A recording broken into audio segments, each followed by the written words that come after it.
Let's talk about The Idol because Sam Levinson, you made me mad.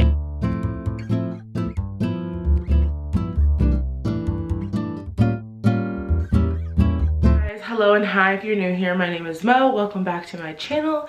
I do video essays and commentary content, and today, you can tell I'm talking about something that I never thought I would be talking about nor watching. I don't put myself through anything for you guys.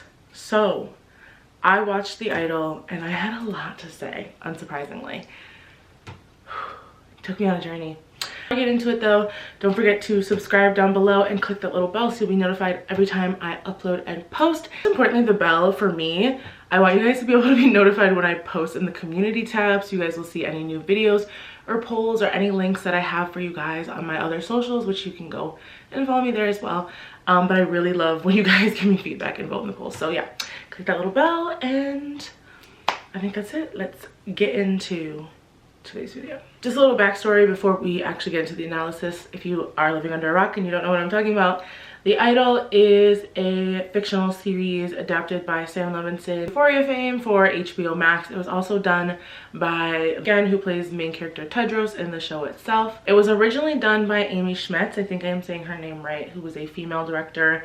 She's done a whole bunch of things. Essentially, when she walked away or was cut from the project, Sam Levinson stepped in, took the show that they already had, tweaked what was there, and finished it in the way that he saw fit. So the overall premise of The Idol is following the journey of Jocelyn, who is a child pop star turned adult star, and she is following her comeback after a breakdown and the death of her mother. Amy Schmetz's original version of the show with Jocelyn as a child, following her into adulthood, and then the death of her mother, which the fact that we were robbed about that, because The Idol itself is about Jocelyn. It's about critique of the music industry and what it does, young female artists, what they go through and what they are willing to put themselves through to attain and keep fame. Idol aims to delve into the themes of girlhood trauma and the female experience, but it fails to effectively capture the intricate aspects of it. It makes the absence of Amy Schmetz and her feminine gaze and the exclusion of genuine girlhood experiences particularly disheartening. Considering the potential in these behind the scenes photos, I would have loved to see Jocelyn as a teen idol with her friends and fans and family adoring her, and how becoming a household name and the main breadwinner in your own family affects you as a child and as you grow up. Instead, the series primarily centers around Sam Levinson's interpretation of fame, consequently neglecting an authentic portrayal of the female perspective. We got like little clips and the original trailer for the show. A lot of questions were raised about the show's ability to truly explore and address the intended themes and experiences that it initially set out to depict. And boy, were people right to call them out, because what we actually got, the start of the show is 6 months after Jocelyn's mother has died and she has had her public meltdown, putting her career and life on pause to deal out with the fall of that. Right off the bat, put a bad taste in my mouth, and I knew I would have problems with it, because having the show start without any context of who she was before the audience meets her at this stage in her life, and the removal of any of her home life or any friends and family, that type of stuff being omitted is pretty significant and hinders how close we are allowed to feel to Jocelyn as we're already meeting her at a stage in her life instead of being taken on a journey with her. I thought that was super annoying, which by disregarding that, the show misses an opportunity to delve deeper into the complexities and influences of Jocelyn's upbringing, which severely hindered the audience from connecting to her and understanding her character and the factors that contributed to her being the person she was today. Why does she chain smoke 24/7? Why does she talk the way she talks, and why does she dress the way she does? And I think the costuming was a really big issue for me to get past. I think Sam Levinson and the costume designers and directors for the show were trying to use the way she dresses as a plot device and a means to tell us a lot about her character, as wardrobe always does. But because we didn't have any backstory, it fell really flat. While many other pieces, she's wearing a beautiful, the consistent portrayal of Jocelyn's character in clothing while those around her are not, contribute to the perception of her personal style and decisions as intentionally perverse. And it's so noticeable in scenes with other characters. The stark contrast in attire creates this visual dichotomy that emphasizes Jocelyn's sexualization and objectification while setting her apart from other characters and reinforcing societal stereotypes and judgments about women who dress in a certain manner, all while they're like trying to avoid doing that. It's so odd. It's like this show is like that kid where you're like, hey, don't touch it, it's hot, and they touch it, and you're like, don't touch that, it's hot, and they touch it, and it's like they're surprised that it's not working. By constantly presenting Jocelyn and revealing clothing regardless of the setting, literally whether she's in the meeting, in the studio, at the poolside with her friends, she is wearing something sheer with the teeniest, tiniest little thong underneath. The show perpetuates the notion that her personal style and decisions are solely driven by sexual motives. It's like a one-dimensional representation that just ends up undermining her depth as a character, reducing her agency, and overshadowing other aspects of her personality and life experiences that could and should have been explored. Because there's this scene in the beginning where she's openly talking about how she wants to show off her body, and despite being told that she can't, and she has like a nudity cause in her rider, whatever, and it comes across as this like satirical take on the whole like feminist free the knit movement. Definitely could have tied in with her style quite well if we were able to see her as a young girl being controlled, being told what to wear and when. I know this is a thing. I mean, how many child actors and actresses have come out? The world is no stranger to young girls and pop stars being controlled and essentially treated like walking, talking hanger. Because in this behind the scenes photo, you can see that baby Jocelyn is originally brunette, dark brunette hair, almost black. And when we see her, she is now blonde, but in the BTS photos, you see she's blonde as a teenager, alluding to the fact that her mother or her agent or whatever most likely dyed and bleached her hair at such a young age. Itself is not bad, but again, going back to what I said, compared to everybody else and the juxtaposition between what Jocelyn's wearing and what the people around her are wearing, it implies that her choices are abnormal or deviant in comparison, which is super annoying. I feel like having everybody around her, with the exception of the girls that are in the cult, be in suits and be execs and be powerful women, kind of like made Jocelyn seem infantilized and very childlike and very easily manipulated, which I will get to the twist in the end. I think this is what Sam Levinson was intentionally trying to do because he had that stupid twist coming. No shade, love you, would love to be in Euphoria season 3 if it ever comes out. But it's not cool because this type of stuff can contribute to harmful narratives that label women who dress in more revealing manners as inherently perverse or attention seeking, and it just reinforces these societal double standards and judgment that we have. The same can be said about any intimate scenes between her and Tedros, because that was another big issue I had with the show. There's an intimacy coordinator on set who basically tells her and her team what she's trying to do is not allowed. And instead of just going along with it and saying, okay, her manager tricks the intimacy coordinator into being locked in a room. Recently, we've had this influx of people coming out in Hollywood talking about how intimacy coordinators ruin the chemistry on set and make it awkward for everybody. And it just seems like this was trying to reinforce that take. And that's a really, really dangerous stance to have, especially as I will talk on later, the brunt of these conversations end up impacting women. So when they're frequently having Jocelyn do and say things that are negatively impacting her and the women around her, I just was like, what is the message that we're sending here? Because her and Tedros have this weird sexual relationship, right, where they're both supposed to be equally as into it, but it's always like it's Jocelyn initiating it and Tedros just kind of like doing things in the most unsafe and unsanitary way, while she just essentially praises him for abusing her and even encourages it. It's like centering women and depicting them making unsafe sexual decisions without proper context reinforces harmful, crazy stereotypes and just contributes to a culture that blames women for their own victimization.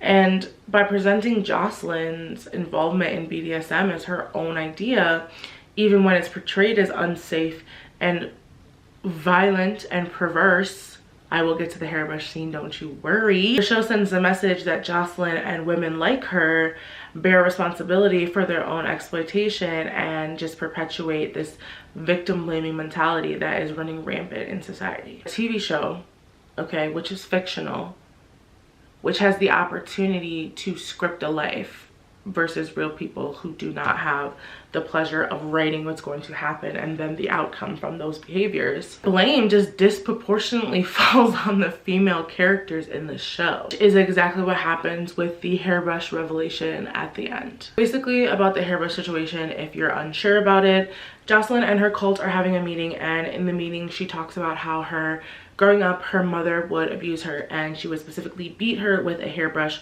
to get her to be more creative and excited about working, etc, etc. And it's this really emotional moment. It was one of the only ones that actually got to me while I was watching the show, and I really felt for her in that.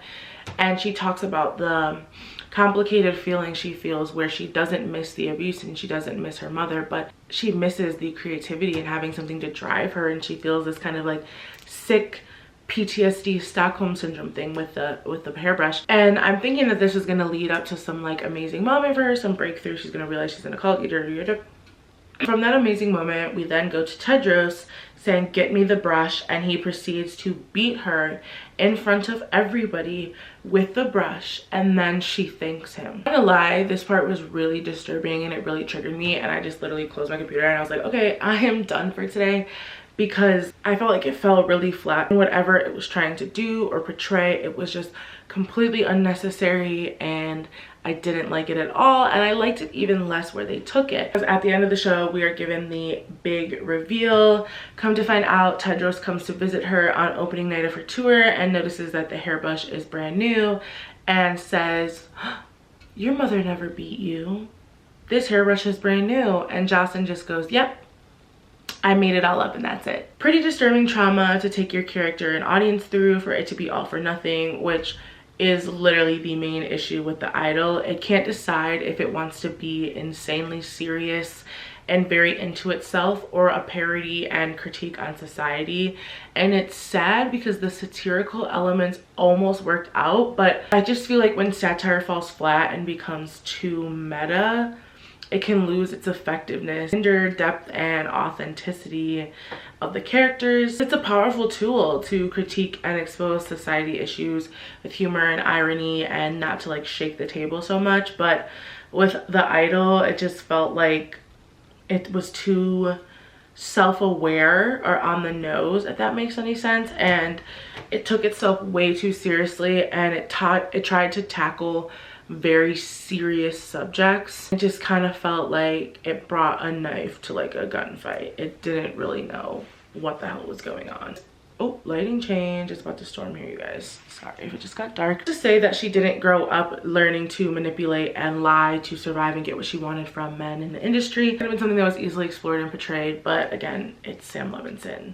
Let's talk about Tedros, because the character of Tedros is an attempt at satire that backfires by overshadowing other aspects of the character's personalities and motivation. Because Tedros' entire character is just someone who wouldn't exist. Like, Tedros would not exist in real life. Like, why would a man be there? Why would the music execs are awed by him and they're like, oh my god, he found all this talent, as if finding someone who's hot and can sing in Hollywood is like trying to find a needle in a needle stack. Okay, there's a dime a dozen. I know he's meant to be like a caricature of like industry guys and like there, and everyone just like knows them and they're like rich and nobody knows what they're doing there, and like how did you get here? Who do you know? Zach Bia. Shout out Zach Bia. I'm sorry, don't take me off the list at highlight room. But when satire becomes the defining characteristics of a character, it reduces them to a one-dimensional parody rather than a fully developed individual. Because The Weeknd and Lilly Depp and the people that are in this show aren't particularly open people, like they're not people who are making TikToks, we're not seeing their personalities,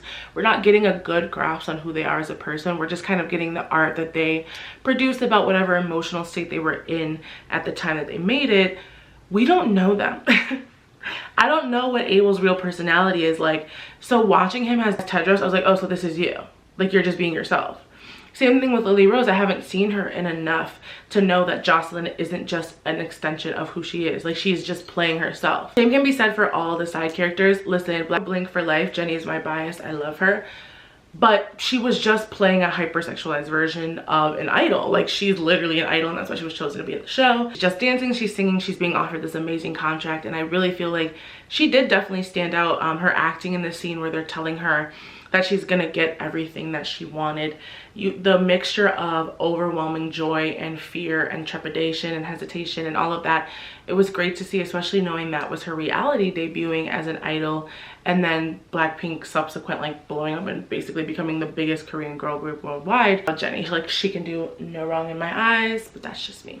The show leans too heavily on the satirical elements without providing deeper insights into the characters' inner world. It undermines their authenticity and limits the audience's ability to connect with them on a more emotional, relatable level. They tried to have characters be vehicles for delivering clever commentary or social critique, but in the end, their complexity and depth were sacrificed in the process. And I just feel like characters like Hari Neff as Talia, the journalist hired to chronicle Jocelyn's return, and Rachel Sennett as Leah, Jocelyn's assistant, kind of just fell to the wayside, as well as the music execs and other random journalists. They didn't really feel like full-fledged characters, more kind of like a Greek chorus that were just like chiming in at the beginning and ending of every episode to kind of just like fill you in. And I feel like the show's reliance on them creates a sense of hollowness in the plot. Like, it doesn't feel like beefed up, it feels rushed. Instead of showing us the story, they're just telling us what happened. Like, even when Tedros loses all of his money and like chops off his rat tail and becomes a loser, they just tell you it happened. And that's like my biggest pet peeve. I hate when like a vlogger or a book or a TV show, they're like, okay, yeah guys, we're back at the hotel room, and then today we just went and got coffee. And like, that was one of the biggest things I had to learn as a YouTuber. Like, no, if you're doing a vlog, they want to see you go get the coffee, they want to see you at the airport, they don't want to hear that you just got back from there, because that's boring. And I feel like that was a lot of the Idol. It was just like, we did this, we saw this, we were this, but they weren't actually taking you on these journeys. And especially when it came to the cult, like the depictions of the cult, it was so bad. It felt more like a hype house, shout out Bryce Hall, rather than a genuine cult. It was so unserious and underdeveloped, even though it had very serious things in it, like underage girls being trafficked. How old are you, Chloe? Or 18. Disgusting, and we just brushed over it. Like, Tedros is a creative genius, let's just ignore the fact that he's like trafficking men. It was a lot. Because of that, it just again diminished the intended message and failed to explore the complexities and the power dynamics typically associated with cults. And a show like The Idol, okay, a perfect opportunity to delve deeper into the power dynamics and the reasons why individuals like minors would be drawn to such a group. This was like, why aren't you taking the time to develop this? Like, you have one of the biggest pop stars in the world and her creepy boyfriend running a cult, promising young girls that they're gonna come, well, and guys, that they're gonna come to LA and they're gonna come here and they're gonna live and they're gonna be famous. She has this entire mansion that has tons of rooms, yet they're all sleeping in the basement. Like, all the bare bones are there. Like, okay, wow, she's kind of like selling the dream. This is crazy. Like, she lost all of her family and she lost all of her fans and her worship, so she's literally recreating this. Because plot twist, we find out Jocelyn was like the cult mastermind the whole time. Makes no sense. She like takes over it, and they even kick Tedros out at one point. Exploring these aspects would have allowed for a more nuanced examination of like the complexity surrounding cults and the influence they exert over their followers. Siobhan's character is literally put in a dog collar and held down and like shocked for like a day. And then after that, he's just like immediately indoctrinated, will do anything Tedros says, and like is Tedros like biggest lapdog. It doesn't make so much sense when you think about it. She became the leader of the cult because there's no intricate power dynamics or loyalties to undo. They all just wanted to live in Hollywood and sing, child. They would have done that for Bryce Hall. Like, they don't care. They would have been still Softish 3.0. So the characters that are in the cult don't really make any sense or really do anything, and it kind of just gets worse as the show goes on, if you can believe it. A thing like the Rob situation pissed me off. Ooh, like, round of applause, you made me mad, Sam. You really made me mad. You guys do not know, Rob is Jocelyn's ex-boyfriend, and he is trying to like get her out of the situation. He's like, what is going on? And he visits the cult house, and Troye Sivan's character, I keep forgetting his name, like he will always be just Troye Sivan to me, takes pictures of him in like a tricky situation with a girl, and then the girl and Troye Sivan's character use those photos to basically say that Rob raped her, even though he never did. And he was literally like so uncomfortable in the moment and was like, what are you doing with those photos? Like, stop taking photos, like, ew, whatever. Like, I just get the feeling that like Hollywood and men in Hollywood put storylines and scenes like this in TVs and movies to reinforce harmful stereotypes and downplay the severity of such experiences. I can't think of any other reason they would. Like, it doesn't make any sense. Brushing off these serious issues as something simple and common, the show fails to provide the necessary depth and sensitivity required to address them appropriately. This trivialization can contribute to a culture that undermines the experiences of survivors, implying that their trauma is inconsequential or something that can easily be dismissed or debunked. It just further reinforces and entrenches the power imbalances in the industry and just helps the cycle of abuse keep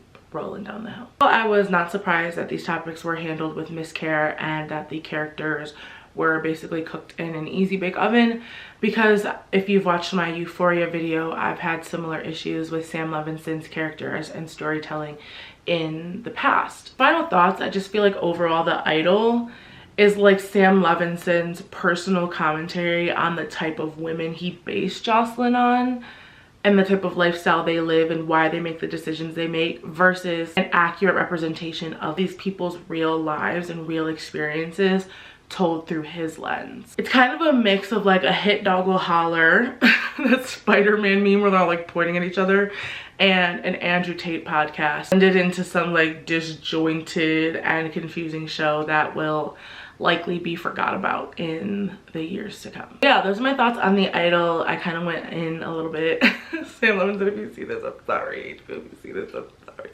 No, I'm kidding. But yeah, let me know in the comments below if you watched The Idol, what your opinion was and what your thoughts on it were. Anything that stuck out to you that you didn't like, let me know down below. And as always, to go leave a comment or a like over on my other socials. I love interacting with you guys there, and I will see you all in my next video. Bye. Girl, I feel like I was like Trisha Paytas level speed talking. All right, bye guys.